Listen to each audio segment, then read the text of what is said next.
que es nuestro tema de esta semana. Y ya hemos visto todos estos, ¿no? Que son fases o etapas de la fecundación. Concluye entonces cuando se unen los pronúcleos y se produce la primera división mitótica del cigoto que se llama anfimixis.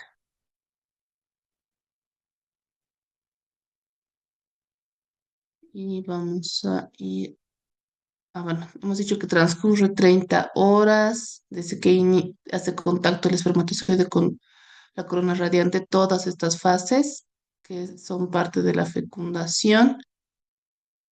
Y lo que sucede en el producto es que se determina el sexo, se reconstituye el número de cromosomas, se transmiten los caracteres hereditarios paternos y maternos y el ovocito restaura su activación metabólica, ¿no? Entonces, por lo tanto, todos sus organelos ya van a ser capaces de tener su función, cumplir su función y con la carga genética que ya tiene este cigoto, entonces va a producirse lo que es la reiniciación de la síntesis proteica necesaria para poder duplicar, ¿no? Y procederse a las divisiones mitóticas y a la segmentación,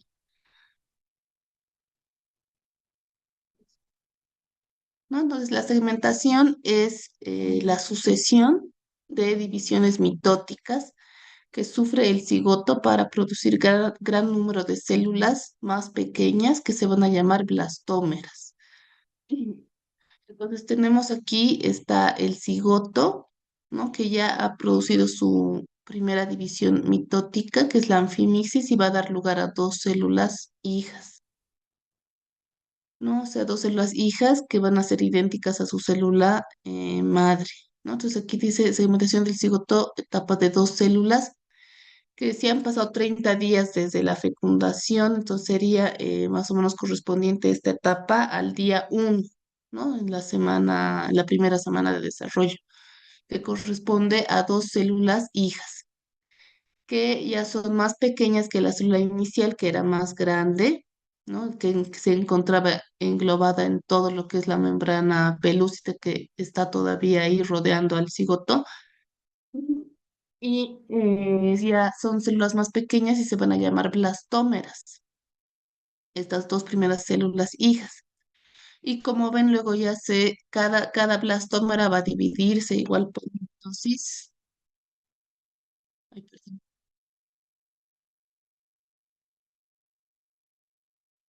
Ya, entonces cada célula va a dividirse igual por mitosis y va a dar lugar a otras dos células hijas, ¿no? O sea, la mitosis, su producto son dos células hijas, entonces ya tendríamos cuatro blastómeras ya más pequeñas que sus progenitoras, ¿no? Entonces, este correspondería a un día 2 más o menos, con cuatro células. En un día 3, o sea, ya igual cada célula hija va a ir dividiéndose por mitosis, dando como resultado dos células hijas idénticas a su progenitora, más pequeñas, y serían ocho células, ¿no? Entonces, así de cómo van a ir pasando los días. Entonces, este proceso dura la segmentación entre 4 a 5 días y ocurre, como están viendo, dentro de la zona pelúcida, ¿no? Todavía está presente la zona pelúcida. Durante el viaje de la trompa, ¿no? Que la fecundación se ha dado en la trompa de la ampolla uterina y hemos dicho que tiene que trasladarse el cigoto hacia el endometrio del útero. Entonces, mientras se está transportando, está ocurriendo todo este suceso de la segmentación, ¿no? Entonces, ya después de la tercera segmentación, se da otro proceso que es el de compactación, ¿no? Estas células entonces están dividiéndose por mitosis, haciéndose más pequeñitas, y la compactación se refiere a que se van como apretando, ¿no? Como agrupando de cierta manera más. Entonces se compactan y tenemos ese proceso que igual sucede en la primera semana, que es la compactación. Entonces, división del cigoto en dos células hijas. ya van a ser las blastómeras, ¿no? Que se da al cabo de 30 horas o en el primer día de la semana de gestación. Y se producen divisiones más rápidas después de esto para formar blastómeras más pequeñas. ¿No? Entonces, más o menos en 40 a 50 horas correspondiente al día 2 ya se observan cuatro blastómeras.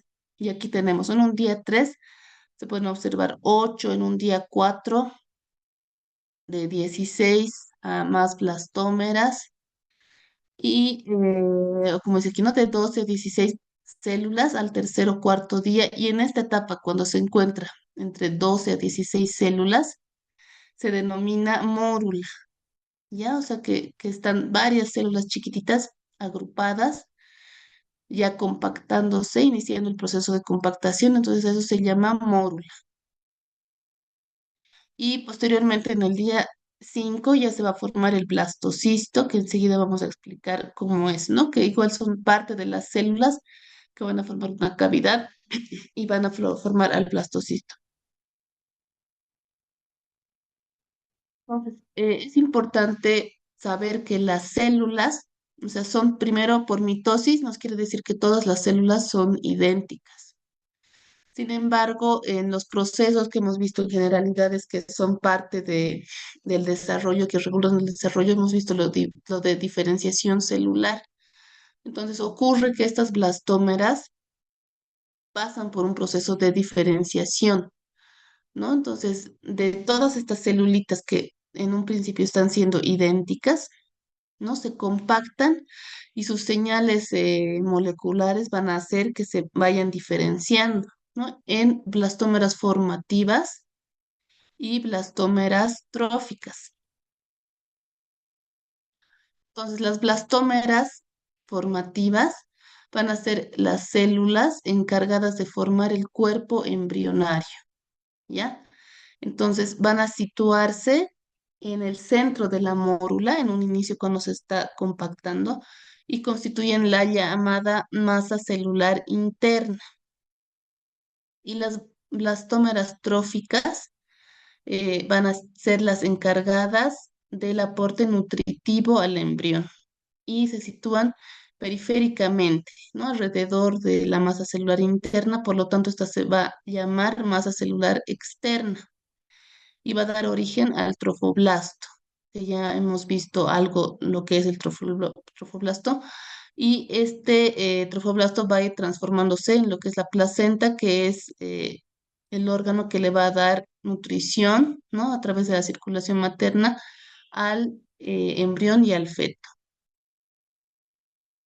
Entonces aquí vemos más o menos cómo ya después, porque esto sucede en la mórula que está iniciando, pero después igual se van a formar esto, ¿no? La masa celular interna se va a ir hacia un rincón, hacia un lado de la célula y el trofoblasto se mantiene en la periferia y se queda una cavidad al centro que va a ser el blastocel. Entonces aquí tenemos lo que son las blastómeras germinales. Entonces garantizan la continuidad de la especie y estas son otra población, ¿no? Aquí tenemos blastómeras formativas, las blastómeras tróficas y las blastómeras germinales. Ya, entonces que garantizan la continuidad de la especie y se distinguen por su forma y características pintoriales cuando se hace un proceso de tinción.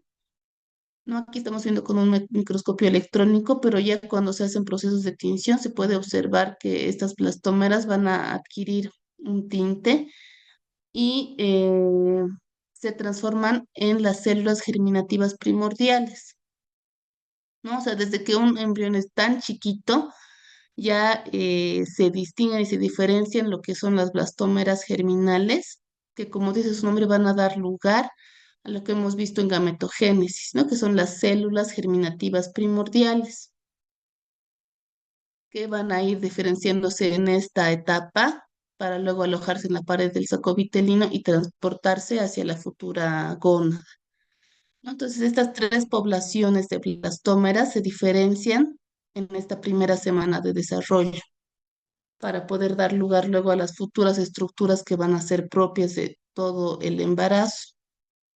¿no? En esta imagen de microscopía, entonces vemos, igual aquí están el cigoto, ¿no? Con sus dos células que se están dividiendo para formar luego un producto de cuatro células, ocho, y luego aquí ya podemos ver que se está diferenciando, ¿no? Una masa celular más interna que se ve como un conglomerado, y en la periferia otras celulitas que van a corresponder a la masa celular externa o trofoblasto. Entonces, este sería el embrioblasto, que es la masa celular interna y su cavidad. Entonces, ¿qué sucede gracias a la segmentación? Primero se restablece la relación núcleo-citoplasma, ¿no? Porque recuerden que el ovocito es una célula grande con harto citoplasma necesario para su nutrición. Entonces, el espermatozoide ingresa en este ovocito y continúa habiendo todavía mucho citoplasma. Entonces, con la segmentación, con las sucesivas divisiones mitóticas, se restaura esta relación, ¿no? Ya teniendo una cantidad adecuada de citoplasma y el núcleo celular. La segmentación comprende una serie de divisiones mitóticas rápidas con síntesis de DNA sin aumento de la masa citoplasmática, ¿no? Entonces, esto hace que esta proporción se restablezca y las células, por eso es que ya van siendo más chiquitas, las blastómeras, ¿no? Entonces, y se contienen dentro de lo que es todavía la zona pelúcida que está acompañando al ovocito en este transporte de la ampolla hasta el endometrio.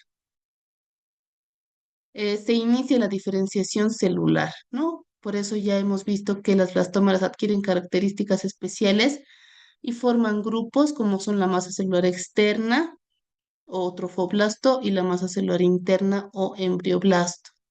Y también las blastómeras germinales que van a dar origen o van a distinguirse solo en formar células germinativas primordiales. Entonces, todo esto es hasta aquí la segmentación, que son las divisiones mitóticas sucesivas. También actúa lo que es otro proceso, que es la compactación y la diferenciación celular. Luego ya se forma lo que es el blastocisto, que es más o menos al cuarto o quinto día después de la segmentación. El conjunto de blastómeras rodeadas por la zona pelúcida todavía ingresan entonces en la cavidad uterina, ¿no? Aquí vemos todo lo que está sucediendo desde la fecundación, ¿no? El día uno, 2, 3, 4, donde ya el cigoto ha sido transportado hasta el endometrio en la cavidad uterina, ¿no? Y llega a la cavidad uterina y en este transporte de la trompa seguía con su membrana pelúcida, ¿no? Que se ve aquí como está rodeando todavía al cigoto. Una vez que llega al, al, al útero, a la cavidad uterina, entonces la zona pelúcida sufre un proceso de degradación, ¿no? O sea, ya desaparece por acción de las secreciones endometriales. Y luego al sexto día, la mórula, o sea, llega este cigoto, si ven, está llegando todavía, está sucediendo procesos de segmentación y de compactación. Entonces llega a la cavidad uterina y si se acuerdan hemos visto que en el momento eh, que se produce la ovulación gracias a las hormonas, el útero también va a estar en su etapa secretora. Entonces, por lo tanto, va a producir lo que era la leche uterina o embriotrofo, que aporta, o sea, que ayuda y atrapa a la mórula, ¿no? Penetrando, o sea, primero que la leche uterina va a captar a esta mórula, entonces la va a atrapar, como dice, y luego ya va a hacer contacto, va a llevarla hasta los espacios intercelulares de esta mórula, ¿no? Entonces va, como dice, labrar una cavidad progresivamente que va a ir creciendo, desplazando lo que son sus células, ¿no? Las células de la masa interna hacia un extremo y dejando una cavidad en el centro que se va a denominar blastocele, ¿no? Entonces, en esta fase es una fase, cele viene de lo que dice aquí, ¿no? Cisto o cavidad, ¿no? Porque es una etapa donde el cigoto se encuentra, tiene esta cavidad blastocele y por eso se llama blastocisto, porque se puede observar unas células en la periferia, una masa celular interna hacia un costado y toda una cavidad.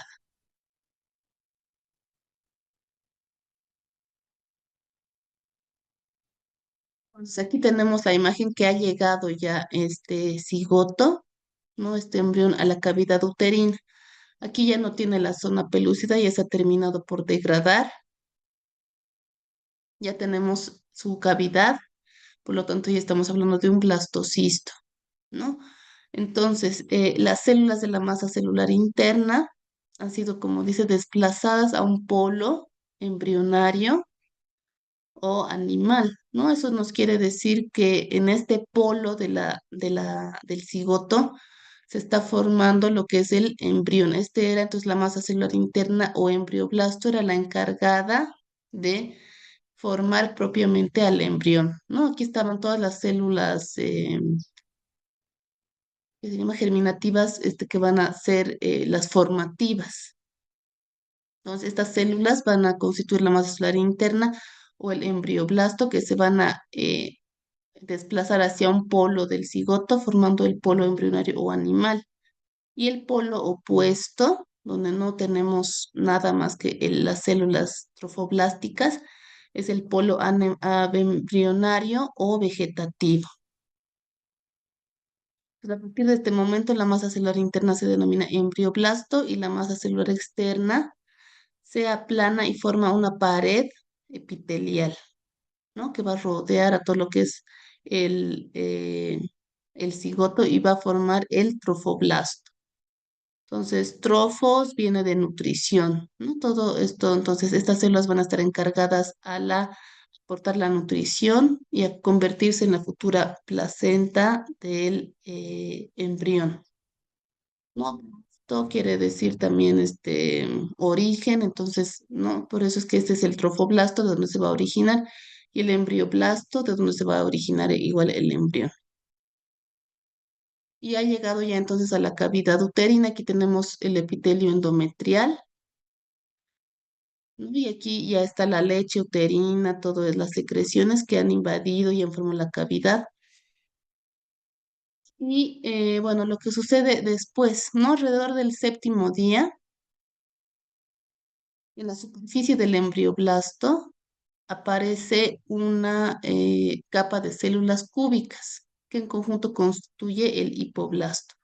¿No? En este momento, entonces, el embrioblasto, que era la masa celular interna, va a diferenciarse en dos tipos celulares, ¿no? Unas células cúbicas que van a aparecer más hacia la periferia, que van a, digo, unas células, sí, unas células cúbicas que van a constituir el hipoblasto,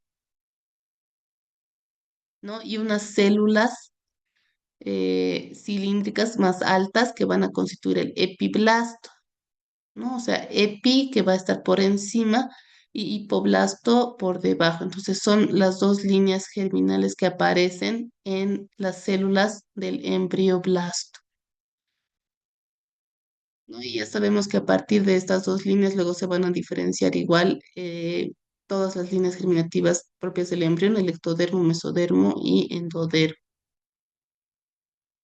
Y el trofoblasto también está sufriendo cambios, ¿no? O sea, también adquiere un epitelio, digo, se adhiere al epitelio endometrial y se inicia la implantación, ¿no? O sea, aquí ya ha ingresado al endometrio, ya está implantado. Pero vamos a ver cómo ocurre todo este proceso de la implantación.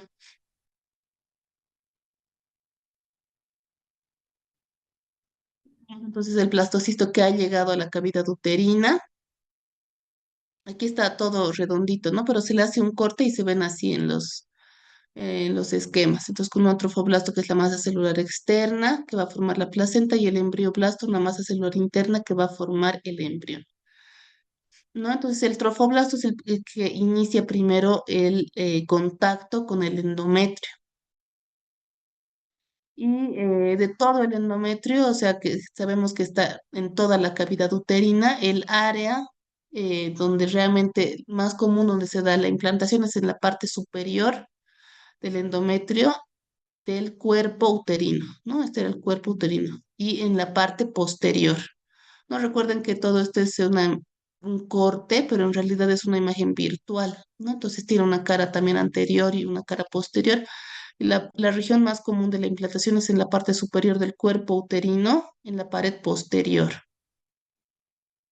Y bueno, el momento de la implantación, la mucosa uterina se encuentra en el día 21 del ciclo menstrual. Más o menos, ¿no? Si es que el día 14, o sea, sumando los días, si el día 14 se da la ovulación, ya sumando todos los días que ha pasado, sería aproximadamente el día 21 del ciclo menstrual, en la fase secretora, que favorece la implantación del blastocisto.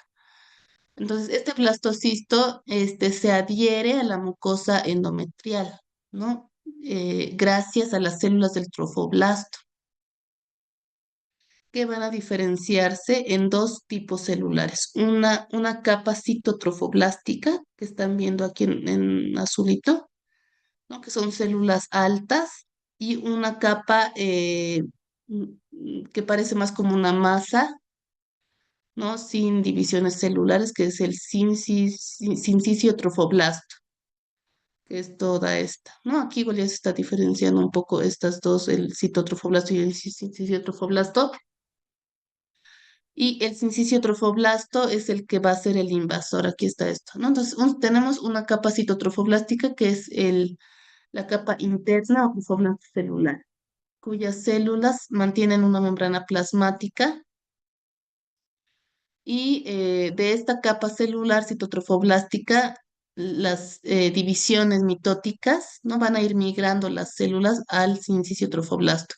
Por eso es que el sincicio trofoblasto primero es pequeño, pero ya con la división celular del citotrofoblasto y su migración va a ir aumentando en tamaño, ¿no? Y el sincicio trofoblasto es externo, o también llamado trofoblasto sincicial, consta de una masa que se ve como una masa protoplasmática multinucleada, ¿no? Y las células en sí como tal pierden su membrana celular. Entonces más se ve como una masa que va aumentando en grosor gracias a la migración de las células. Y aquí ya se está distinguiendo igual el hipoblasto y el epiblasto. Ya, entonces, ¿cómo es el proceso de implantación?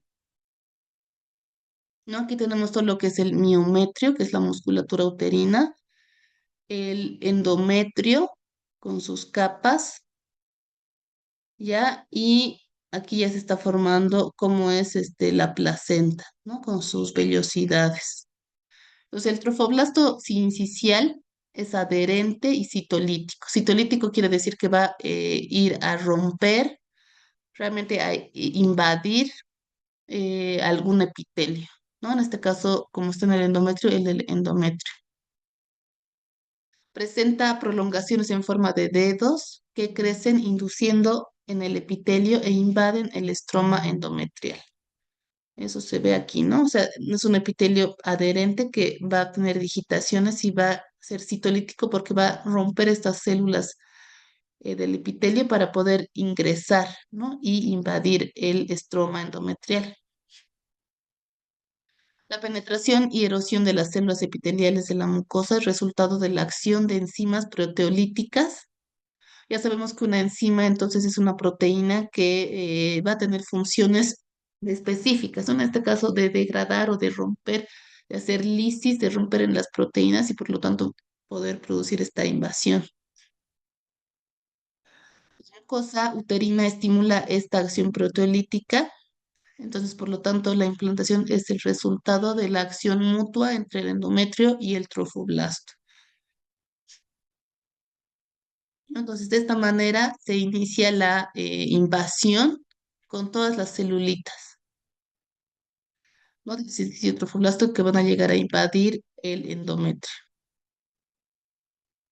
Y una vez que ocurre esto, o sea, va a terminar de entrar, ¿no? El citiotrofoblasto está aumentando de volumen, rodeando más. Como ven aquí, el citotrofoblasto está, igual por divisiones mitóticas, está rodeando a todo lo que es el embrión y se aumenta el tamaño del citiotrofoblasto, ¿no? Hasta que realmente ingresa completamente todo el embrión y se restituye el epitelio endometrial, ¿no? Entonces el embrión ya se encuentra en la cavidad, en el estroma del endometrio uterino. Y bueno, ¿cómo es la nutrición en el embrión? Ah, las blastómeras, entonces, en su inicio se nutren por inhibición, ¿ya?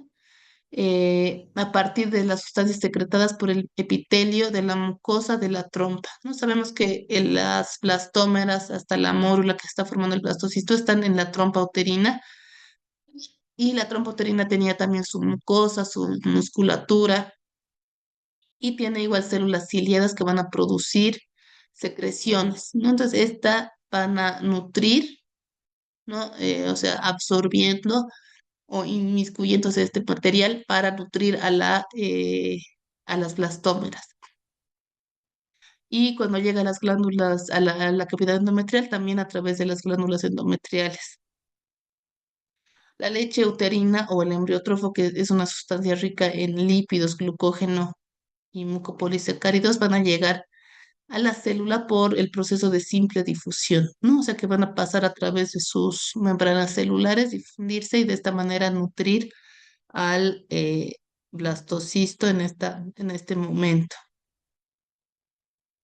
¿No? Esa es la nutrición de la primera semana. Entonces, en un día 6, ya hemos visto cada día, ¿no? De la primera semana lo que sucede. En un día 5 entonces se forma el blastocisto que llega a la cavidad uterina y en un día 6 o 7 se inicia el proceso de implantación. ¿No? O sea, está iniciando, porque no termina en esta semana, sino después. Pero en esta semana se inicia la formación del citotrofoblasto, el sincicitrofoblasto y la implantación. ¿Qué patologías podemos tener en este momento? Eh, Uno es la superfecundación. A esto se refiere que cuando uno o más ovocitos del mismo ciclo sexual son fecundados en coitos diferentes, ¿no? Entonces aquí en la imagen sabemos que de manera normal, o sea, solamente un óvulo es expulsado de un ovario, pero puede haber situaciones en que se expulsan dos, ¿no? Cuando una mujer utiliza, digamos, alguna terapia hormonal o algo para la fertilidad, sí se pueden llegar a expulsar dos óvulos. Entonces, si es que esta mujer ha tenido, bueno, relaciones, puede fecundar, digamos, un óvulo, un hombre y otro óvulo, otro hombre. Entonces, eso se llama superfecundación. Cuando uno o más ovocitos que sean del mismo ciclo sexual son fecundados en coitos diferentes. Superfectación es, bueno, el proceso cuando la fecundación, ¿no? Ya existe en un embrión en el útero, ¿no? Aquí tenemos, por ejemplo, un embrión que ya está desarrollándose en la cavidad uterina, pero igual al ser una patología se produce, o sea, se produce un ovocito, es expulsado, y este ovocito puede igual llegar a ser fecundado, ¿no? Entonces eso se llama superfetación. Y puede crecer, digamos, como resultado, como algunos tiene, o sea, la madre va a llegar a desarrollar dos embriones.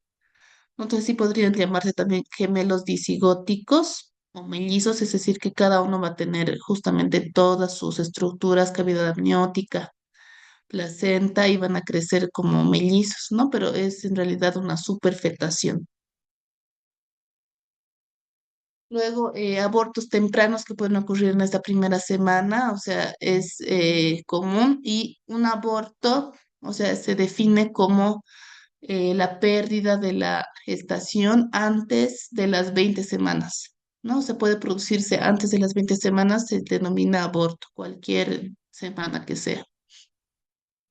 y puede deberse por anomalías cromosómicas, ¿no? Cuando ya no se constituye de manera normal todo lo que es la mitosis, la primera mitosis, y se detalla alguna anomalía cromosómica, estos van a terminar en abortos.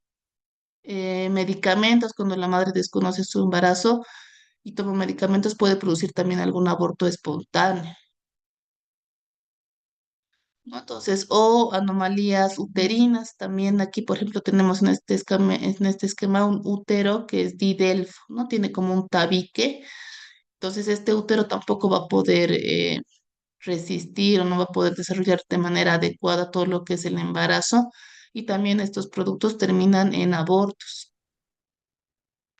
Problemas autoinmunes en la madre como una tiroiditis, digamos, de Hashimoto, que es una patología autoinmune donde se forman células, las células atacan a la tiroides de la mamá, entonces igual pueden producirse abortos, ¿no? Que es, se define como un producto que pesa menos de 500 gramos y que se encuentra igual en su edad menor a 20 semanas de gestación. Y bueno, todo eso es ya el tema de la primera semana de gestación. Ya hemos terminado, entonces no sé si tienen alguna pregunta. Una pregunta, ¿qué tipo de patologías te pueden llevar a superfetación? Porque entiendo que una vez que hay un embrión, pues no puedes seguir ovulando.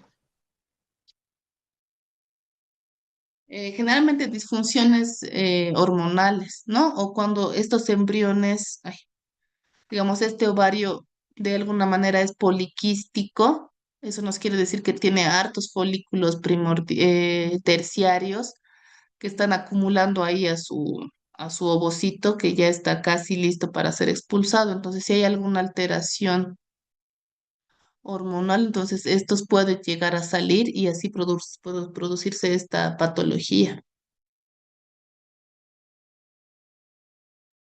Hago una consulta.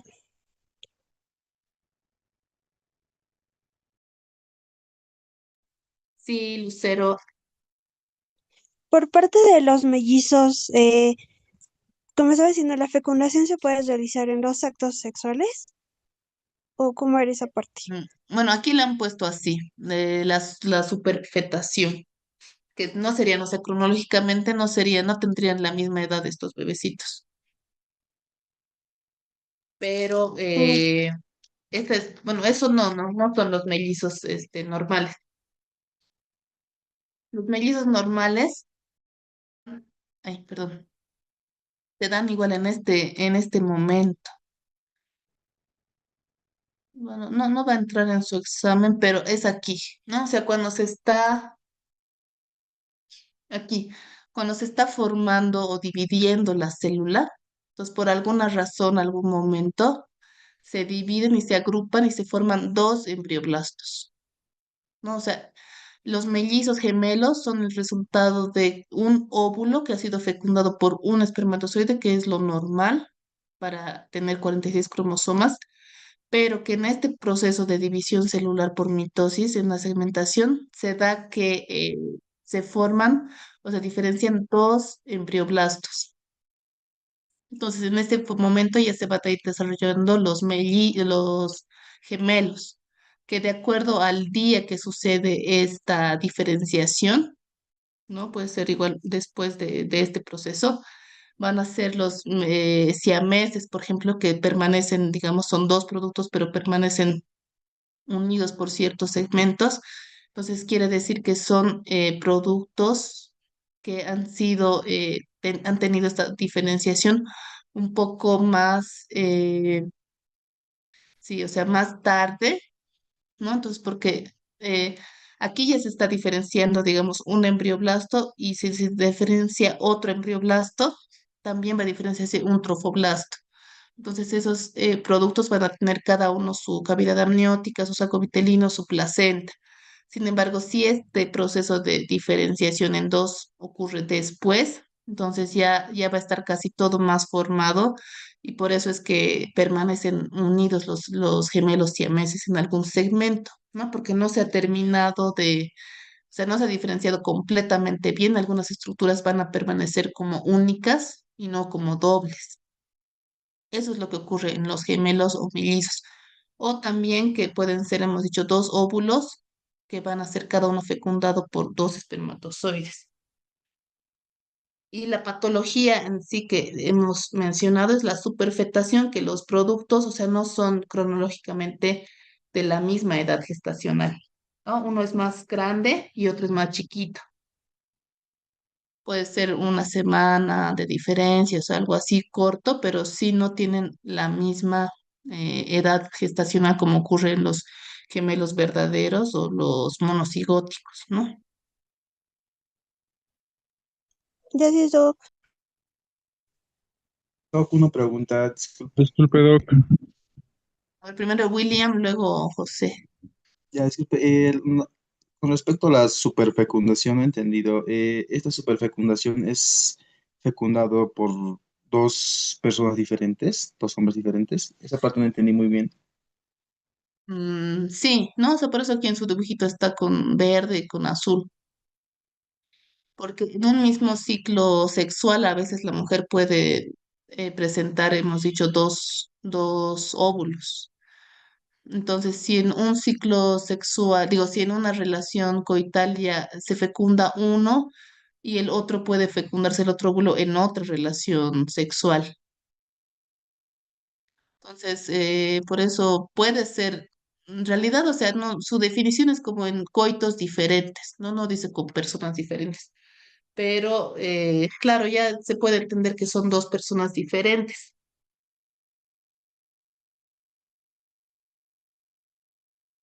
Eso es, ¿quién era? Luego Ignacio, José Ignacio.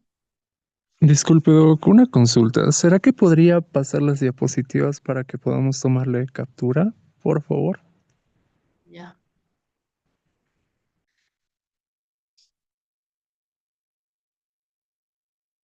esto hemos comenzado aquí.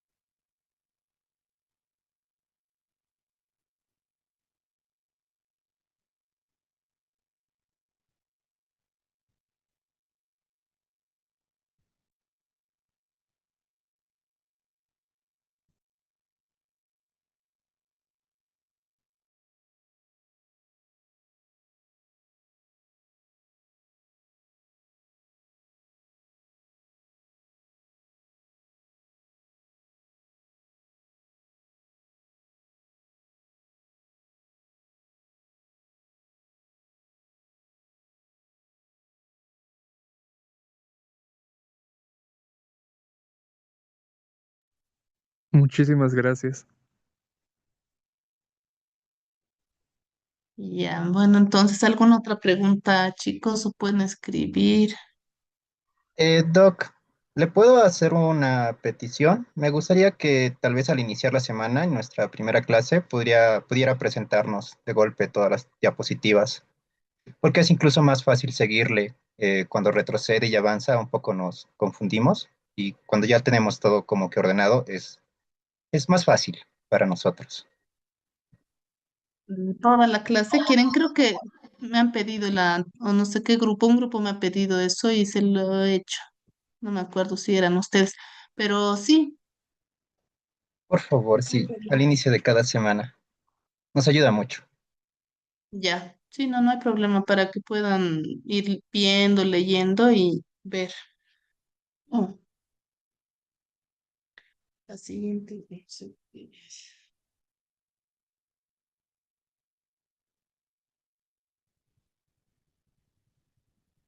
Ya, bueno, entonces, ¿qué hora es? Sí, bueno, entonces ya, si no hay más preguntas, chicos, sí puedo. Voy a ir saliendo para que ingrese vaya ingresando su otro docente, ¿ya?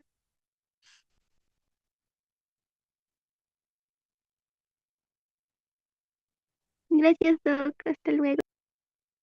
Hasta el martes Hasta luego, entonces. Doc. Gracias, Doc, que tengan buen día. Hasta luego, Doc.